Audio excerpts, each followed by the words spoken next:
Well, I am tired. It's funny. 2 days ago, I had this shop so clean, you could walk through it, you could run through it. I had like a 3 foot wide, sometimes 4 foot wide path because I did a welding class, welding tutoring all day.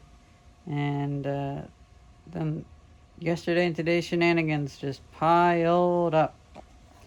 So tomorrow, we're going to be going to get that 1920s refrigerator in New Jersey. And so I finally got my sulfur dioxide containment cylinder together. And this is just, it took a lot of iteration, but this is what it's going to be. I ended up having to solder these connectors together because the brass connectors on Amazon are really low quality and they just don't conform to NPT standards or whatever. This morning, well, yesterday I welded a fence for a neighbor, but this morning I went out and my neighbor wanted to pay me, so I went to his place. And he was a little surprised because he thought I was going to wait for him at my place. And so he actually had some extra time and we talked for a bit. And I'll probably do some more work for him. But around the corner, I'm glad I went to his house because we had a nice chat. And then also, I found this Raleigh bicycle. I think you pronounce it Raleigh. I don't actually know. Some 1960s bicycle. And, well, I'm thinking I had to wait, oh my gosh, 2 days in order to find a day that Theis could haul my welder and stuff over there. Well, I should build a tricycle again, like a delivery bike. The back half of that bike is all messed up, but the front half of the bike is all really great and has a nice patina to it. So I'm thinking I'm going to turn this into a delivery tricycle. And this one I'm planning to sell. I think this one, I would like to do my idea of having a kickstand that falls down so it can actually sit on its own. And I really like this Free Spirit. I'll probably keep it for myself. I'll be able to clean stuff up, but it's just been quite a day. Oh, I also found a brand new hose. Well, brand new feeling hose from like the 90s. An air hose. That was also in the dumpster. I grabbed this because it was copper. But now I'm thinking I might sell it. A little birdhouse. But it has a thick copper roof on it. Like old copper roofing. Today I ended up, well, the deli wanted me to cut their countertops to make them fit, so I did that. But while they were getting the wood together, I decided I would go ahead and work on some of their refrigerators. And again, practice my refrigeration skills. And I was actually able to repair 2 refrigerators there. And I added service ports to them as well. I did a bit of a game of, well, they had a bit of pressure. They had a bit of refrigerant in them, so I used pumps to move refrigerant from one to the other and then back. And that way I could take off the copper tube, add a Schrader valve, do a vacuum test on it. Oh, I had a viewer give me an electronic vacuum gauge, and it's just amazing. Just amazing. I was able to use that to actually see the tiny amounts. I think my vacuum pump, I need to add more oil to it. It's really, really worn out. And it's a single phase junkie pump, so it's not great. Don't feel bad for this equipment though. They got it for super cheap, for like scrap prices. So if it has some non-condensable gas in it, well, I guess it'll just have some non-condensable gas in it. And I just put a little bit of refrigerant in them so in case they do have like a catastrophic failure, then at least they won't lose a whole bunch. I can add them later because I got them to a point where I can just add refrigerant. One of them, actually, I didn't have to add Schrader valves to it.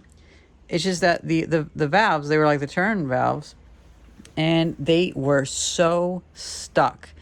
I had to torch that thing like crazy just to get it to loosen up, because it was all rusted solid.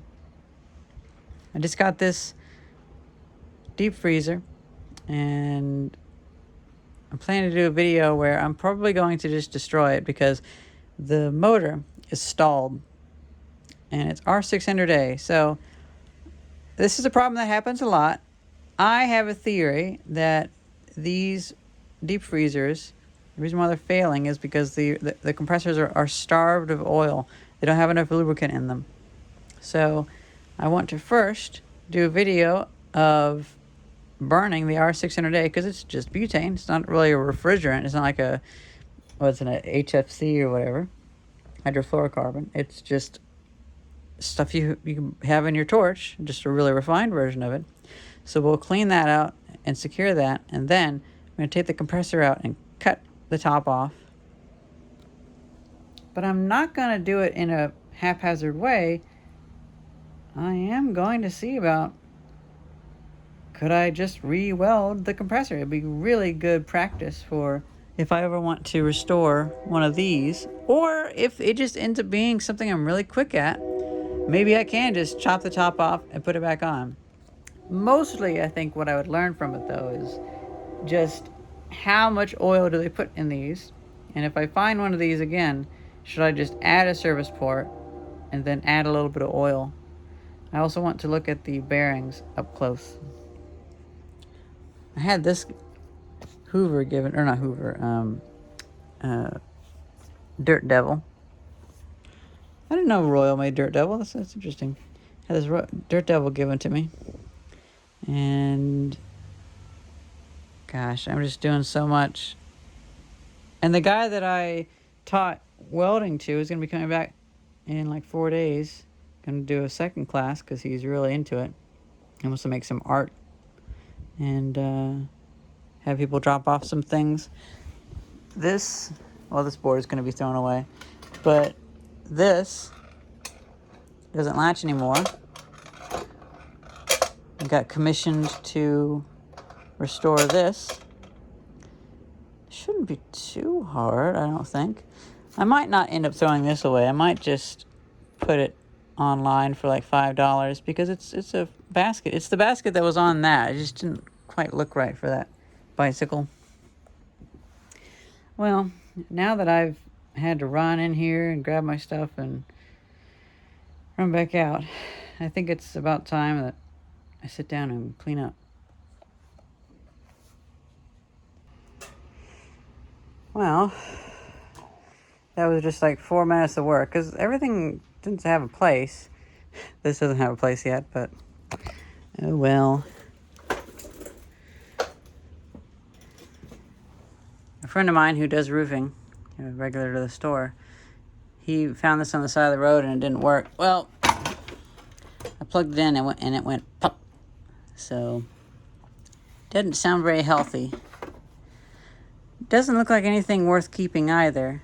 So, I think I'm going to keep this handle hold part and use it as like part of a prop phaser rifle thing. Because I've been collecting bits and bobs to make some sci-fi weaponry. Totally fake, of course.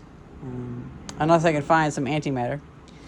And maybe I'll keep the base too, but for the most part, I'll probably just pitch it. Well, that's pretty much it. Train's gonna end the video for me. Maybe next week, that fridge will be going to backstage.